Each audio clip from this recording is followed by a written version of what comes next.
Hi guys, I'm live. I just want to chat with you guys a little bit. This no big deal. I want to give a shout out to all um, my friends and family, David Lee Roth, Tommy Shaw, um, Mick Mars, Roxy Petrucci, and Baz, and of course uh, Alex, Terrence, and Johnny. And I um, and also I hear that Sammy Hagar is going to call me soon. I'm really excited about that. He might do a thing where he comes over by my house for one of his tour shows, travel. He shows where he travels, and you are more than welcome to come, Sammy. I asked my wife about it, and she seems open to it. So thank you, Sammy. That'd be awesome. And um, I I'm enjoying all the prospects that are coming at me. Roxy says that this in March I can maybe do some gigs with as an extra guitarist with Vixen in Hollywood areas. The Strip and all that. That sounds like fun.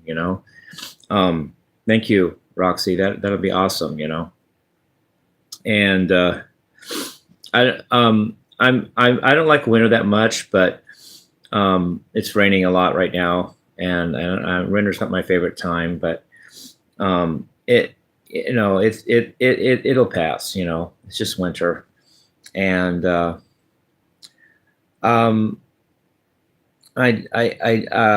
just want to say about the David Lee Roth to David Lee Roth. If Kai got the gig, more power to you, Kai.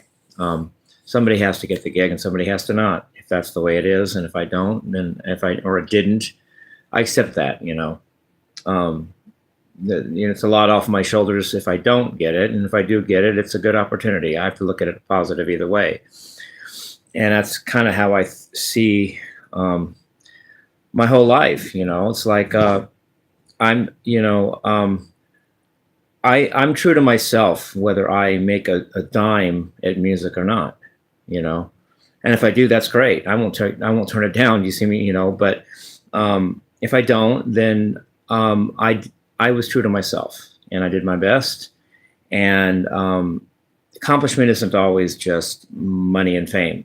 There's spiritual ways of accomplishment, and knowing that there's things to accomplish in music that are strictly musical, not related to fame or fortune. There's mastery of the instrument, whether someone gets paid for it and famous for it or not. And at some level, if I'm good with that either way, I love it if I, go on the world stage. But if I don't, then I did my thing and I did my process. And at the end of the day, it's the universe. Some people call it God, and I may say that God is evil, and I worship the universe and stuff like that. And that probably is what I think, at least right now. But that's a higher law. That's a higher law than the court of David Lee Roth or haters or even, money and fame. Those things are good. I'm not going to turn them down. You want to test me? Just throw some at me. But at the same time, if I don't, it doesn't break me. I've already been, I've already been to that point. And even if I were to go back there, it wouldn't be new. And plus, I've been there, so I don't think I think I'm okay. I don't see it going that way. And even if it did, I've already been there, and I'm still here. So, and to that, I owe my dad for that, my adoptive dad. He put me through stuff that makes a lot of what I'm going through now trivial, and I've already had it worse, and I've survived that. So, haters, do your thing. What else have you got to do, right? I mean, and yet I can rhetorically ask, are you doing anything better, haters? Are you doing anything better than me? I mean, maybe you are, but it's at least a question worth asking. What are you doing? What's your skill other than hating me? Because I could hate someone too. So what does that prove? Am I a great person now because I hated somebody, and boy, it makes me great. Just a question, I'm not saying that that's even the right question. It's just a question to consider. Socrates said that supposedly Socrates was the wisest man because he knew only that he knew nothing at all. And Socrates said that it's not the answers that make a person wise, it's the questions. So just a question, some hater can go da da da da da da, and what are they doing? What are they doing that really trumps me? At least I'm out there. At least I'm doing me. At least I'm the one that's out here. And as far as I can tell, I see a lot of haters only prove so far, at least, that all they're doing is typing from a distance. So that's fine, whatever. That's okay. Even hate is attention. It's just not pleasant, maybe, but if a lot of people are pulling my chain, at least a lot of people are going to effort to pull my chains, and that itself is attention, and even that is, it's not nothing. If the haters, the haters don't feel nothing about me, or they wouldn't hate. So there's something about yin and yang there to be considered. Maybe I love you too, haters. If you love me enough to hate me, maybe I hate you enough to love you. Yeah, whatever. I've been hated, dude. You guys know some of my story. I was picked on as a kid. I was beat up by my dad. I was slapped by my mom. My mom didn't rescue me from my dad. My mom was on my dad's side. You guys get that, right? Do you want an anecdote for that? I'm just wasn't gonna. But you want to hear the story? I blacked out twice at my dad's beatings. By blackout, I mean I don't remember the beating. I didn't pass out. But I blacked out. I don't remember the beating on two of the beatings he gave me in my life. One was when he chased me into the garage, locked the door behind him, turned the light out, and chased me around the cars and then I blacked out. I don't know what happened. And then I just remember coming out of the garage, or at least being out of the garage. That's all I remember. Don't remember what he did when he caught me. Don't remember. I swear I don't know what happened. Second time I blacked out, he didn't like how my sister and I, adoptive sister, were carrying on laughing out to eat. And sometimes we had to be proper. And he didn't like that. He didn't like I was carrying on with my sister. And I usually don't, because I usually don't relate to her. Usually don't even talk to her. I didn't. But one time we were having a good time and carrying on. My dad didn't like it. But we just kept going, and my dad just finally said, "Okay, we'll see what happens when we get in the car or whatever. We'll see." He just let us go at that point. Could hear a pin drop on the way home. Comes home, gets out of the car. I don't know if he chases me or just waits till I get to the front porch, and then he just starts pounding me right in the front porch. Right, not inside the house and not out in the yard, but right at the front porch, he starts pounding me. And my mom's right there, and she's saying, "Stop, Jim, you'll hurt yourself." She meant my dad. "Stop, Jim Sr., you'll hurt you." My dad had a back injury, and he had to walk with a cane. It did not make him somebody to be trifled with, but there's that. And my mom was afraid he was going to throw his back out because he was coming at me so hard. And that was my mom.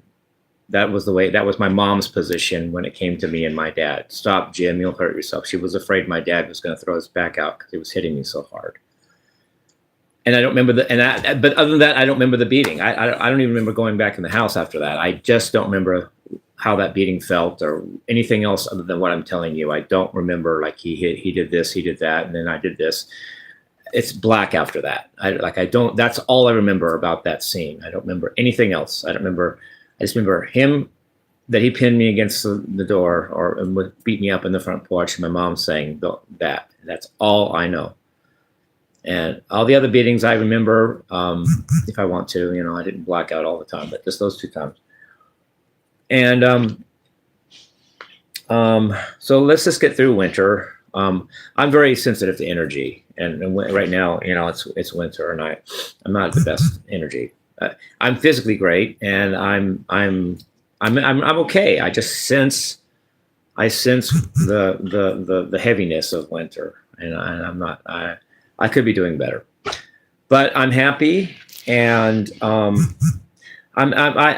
happy with my music. I mean, some people are going to say, "Yeah, right, LOL," and hate me and all kinds of stuff. But I'm happy that I'm just starting to enjoy the process. When I did the Grand Illusion, the second take, which I deleted the first take, so the second take became the take.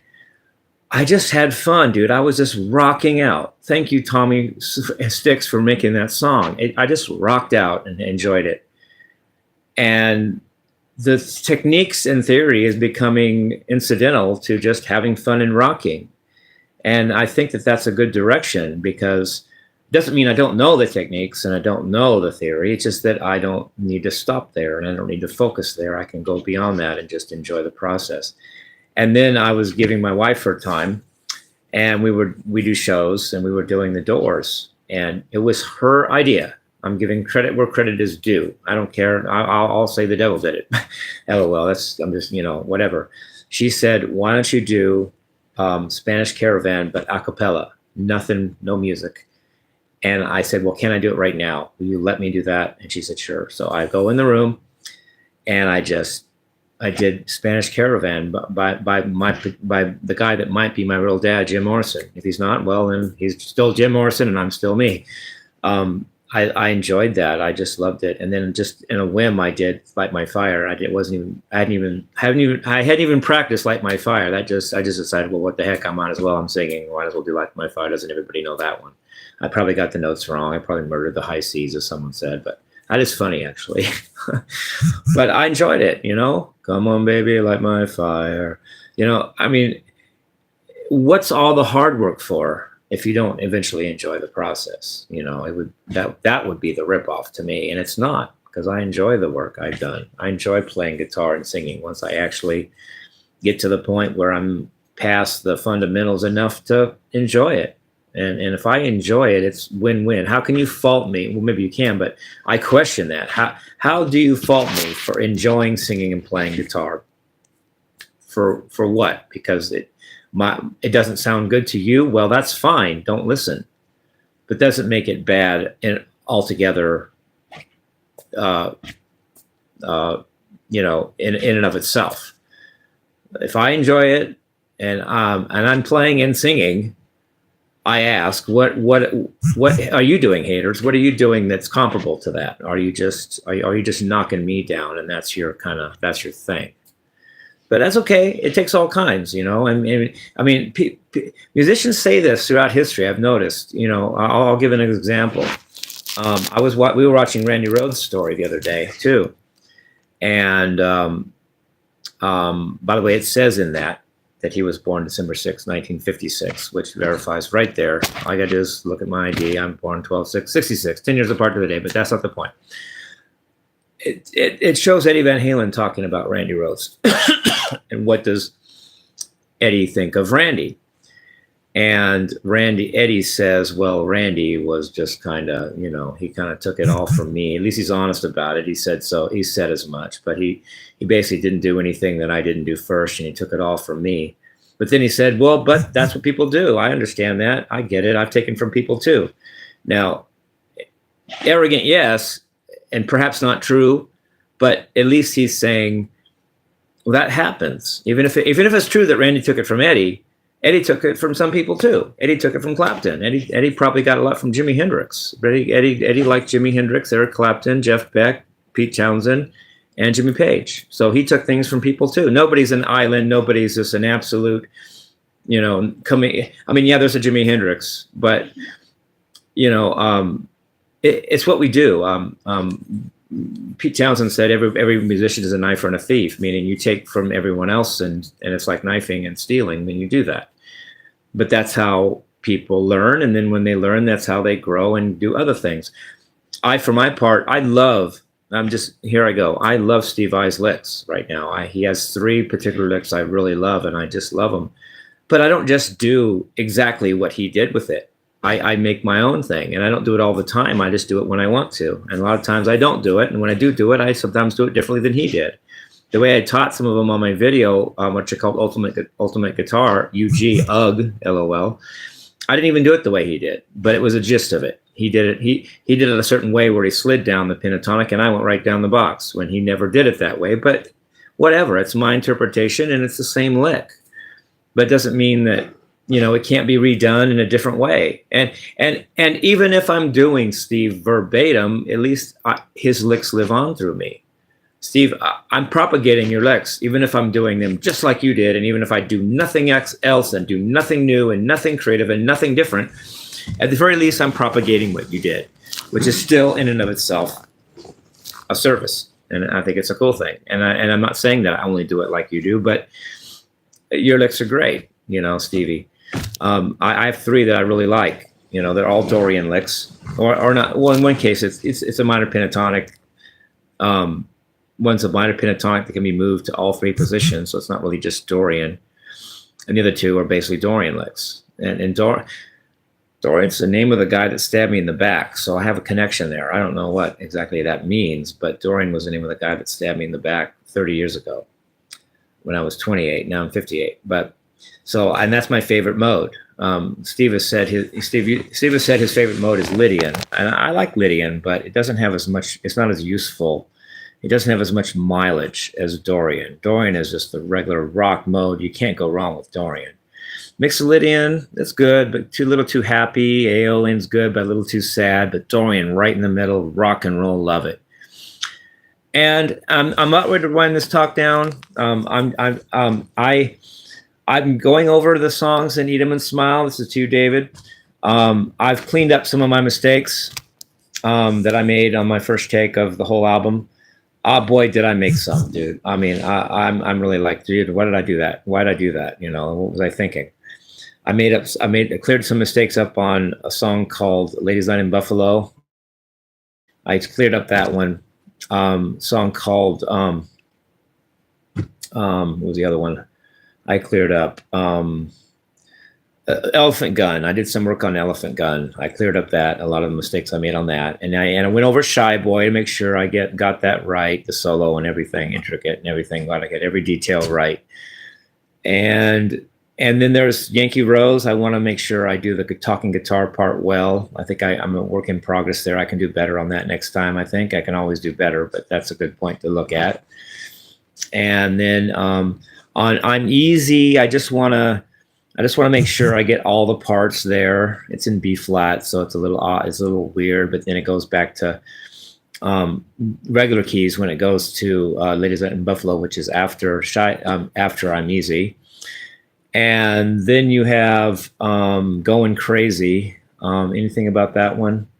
That's a pretty straightforward tune. And then it's Tobacco Road. That's a fairly straightforward. And then it's Elephant Gun, which I told you about. And then it's Big Trouble.